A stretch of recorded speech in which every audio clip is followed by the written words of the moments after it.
Good morning, everyone. This is Wilson from Region Networks Philippines. Let's talk about home Wi-Fi for your ISP business. ISP reseller ka ba? Then, sa subscriber mo, nireset yung router mo. Then, na-delete yung one configuration.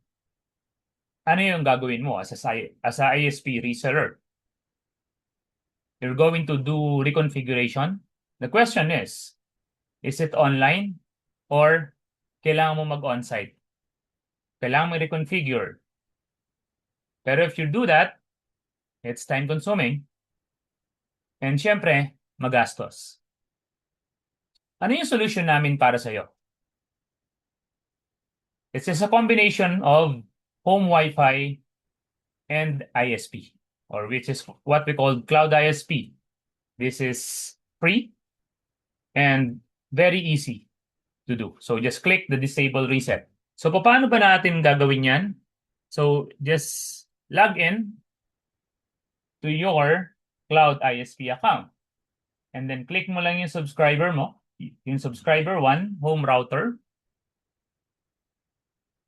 Then, after you click yung subscriber 1 home router, click mo lang yung configuration.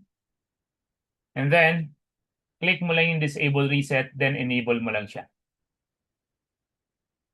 Yan. Okay? And then that's all. So, tapos na yung problema mo. So, for that, ano ba yung mga supported na home routers? Lahat ng models ng home router natin, supported niyan. Okay? So, that is disable reset. So, for your reference, so you can also access this for more videos. Again, my name is Wilson. Thank you very much for watching. Bye.